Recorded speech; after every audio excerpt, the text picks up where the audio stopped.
Look, I don't care how good you say it tastes. If it's been up her ass, I'm not going to touch it, let alone eat it. No. Welcome to episode 6 of the Court Electric Player's Guide, your guide to wheeling, dealing, stealing, and feeling the Court Electric Fantasy Basketball League. What we're doing in episode 6 is looking at restricted free agency, a key but often misunderstood component of the Court Electric Fantasy system. Now, a quick note about what restricted free agency is in the real NBA.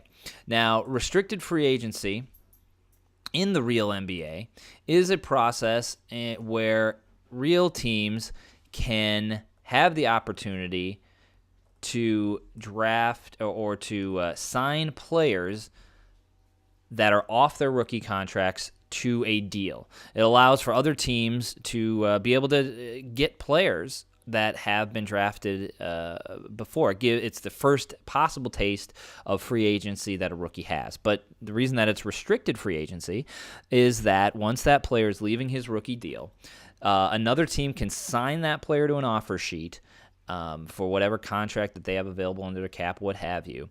But then the original team can always match that deal. This is the fourth year of a player's contract, or perhaps a fifth, but in the real NBA. But in any case, the original team can always match this offer and retain the player if they agree to the same salary and the same contract that player signed with on the offering team. Now, this in the real NBA, the player is actually allowed to play for the team one extra season, the qualifying offer, and then become a restricted free agent at the end of that. But most of the players actually want the security of the multi-year deal, and so they will sign with another team, knowing full well in most cases that the player will actually be retained by their original team. Now, some examples of this that we've had in the real NBA in this offseason. Nicholas Batum, Timberwolves fans would know him very well. Timberwolves signed him to a very large deal to become their small forward, and I think a $9 million, $10 million per year. I think it was a 4 for 40 or something like that. Very high considering his accomplishments. And or maybe a 4 for 48, I don't care.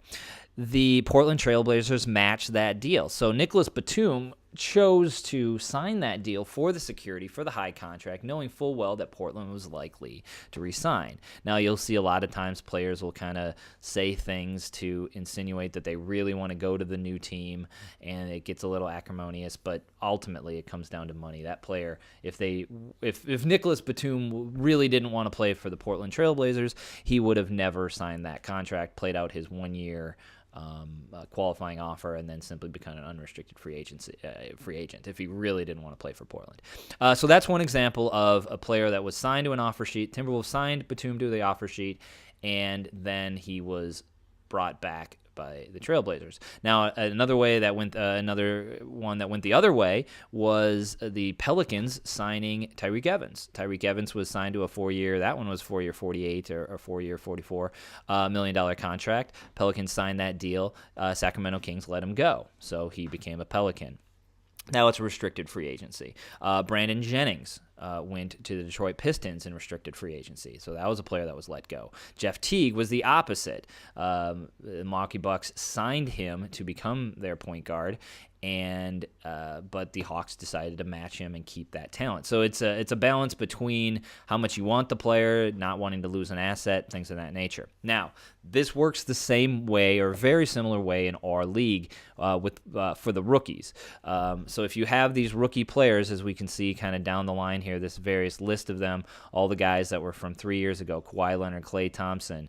Rockefire has 3 of the guys, including Paul George, Wall, DeMarcus Cousins, Greg Monroe, Kenneth Faried, Evan Turner, Valanicius, Derek Favors. All these guys have qualifying offers to them.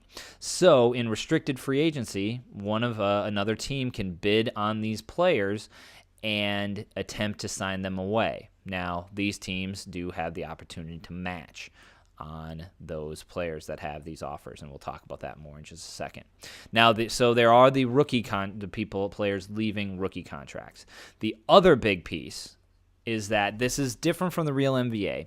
In order to give an additional sort of keeper opportunity, we have also designated all other players leaving their contracts, regular veterans, if they're leaving their contracts, one-year deal, multi-year deals, if they leave their contracts, they are also RFAs. We're looking at Rockefeller's team right now. We can see a guy like George Hill has a $1 million salary. He just had a one-year deal. He is an RFA. He could be bid on in this restricted free agency process. Take a look over at my team here as well as not too good players that can be taken. I've got, we're doing this after the expansion draft, so some of these guys could be gone to that other team, though then they'll just be available on the expansion team potentially. But Enes Kanter, Drew Bledsoe, these guys, maybe even Jameer Nelson at these values, these guys have low salaries. Now, if you are a RFA, if you're a restricted free agent, this salary here is the minimum want value that another team can bid on you. So that is essentially your salary floor. So if someone wanted to pick up Paul Millsap, they would have to bid a want value at least $6.3 million.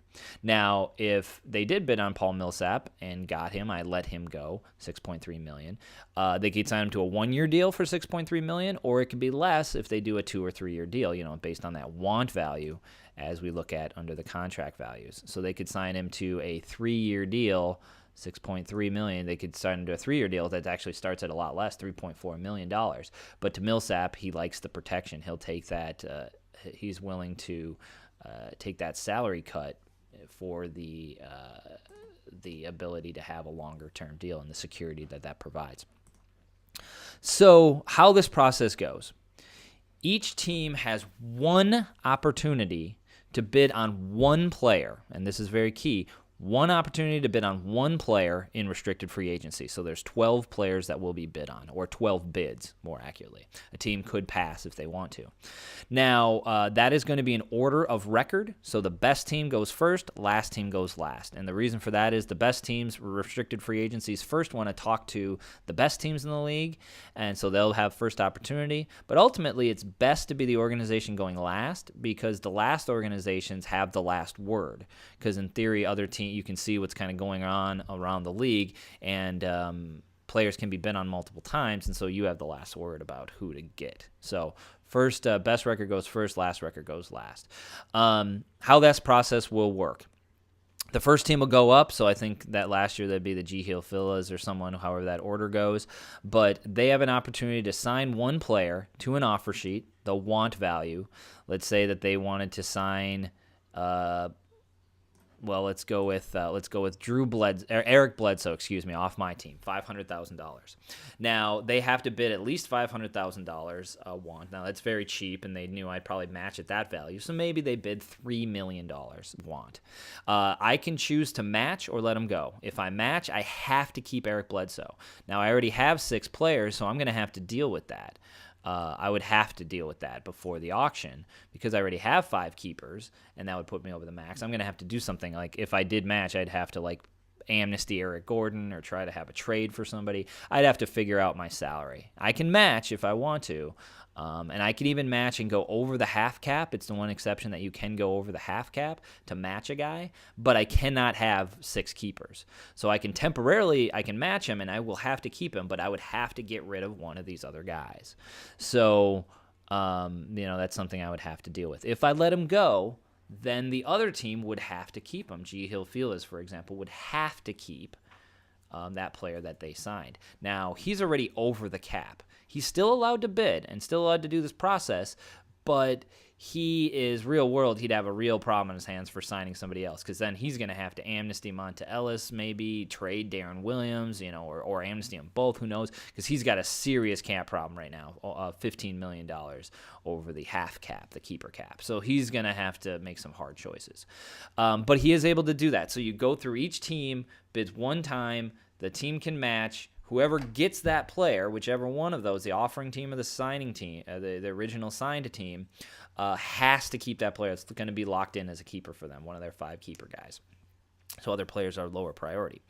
Then we go to the next team who can bid on a player and bid and go on. Now, The other thing is the same player can be bid on multiple times. So this is where it's valuable to be farther down on the list. If someone else farther down the line, the Studebakers or something, also decided they really wanted, who is I going with the example here? Eric Bledsoe. They could overbid and go to $4 million.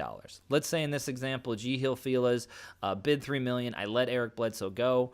Eric Bledsoe is now on the Filas team, but Studebakers comes in and wants to bid $4 million. Then the G. Hill Filas again can choose to match that offer or let the guy go, and so you can pass around players. Now this only happens once. Keep that in mind per team. So each team only has one opportunity to bid. The other part of this is that each team can only have one player of theirs bid on. So if I have Eric Bledsoe bid on, whether or not I match, I could match him or I could let him go. Other players of mine can't be bid on. So no one can try to snipe Enes Kanter, who's at a pretty cheap price, or no one could go after Paul Millsap or something. Okay, makes sense. Last big piece here before we finish off this episode is that the rookies, the qualifying offer rookies, and these are oftentimes the guys that are more likely to be bid on. Cheap contract guys are important too, but Leonard, Thompson, Monroe, Cousins, Wall, George, Fareed, Turner, Favors, Greek. All of these guys can be bid on. Their value, though, is the QO offer, which is the same as the salary. I just mapped those together. John Wall didn't make $9 million last year, but I just put that in because that is the minimum want that someone would have to bid on in order to get that player. So John Wall would have to have a $9 million want offer, and of course, Rockefeller would always have the opportunity to match. Evan Turner, someone would have to bid at least $7.9 million want on Evan Turner in order to sign him to an offer sheet. But again, Shake and Jake in that case, Rock of Fire Explosion in that case, could choose to match. And each team can only have one player bid on, so you know that your multiple different players that you may have as qualifying offer players or restricted free agents as well. You can only one of those guys can be bid on. So you can effectively buffer some of your players. You just have to, one will end up kind of being exposed. So again, restricted free agency as we bid up, it's the checks and balances on team salaries.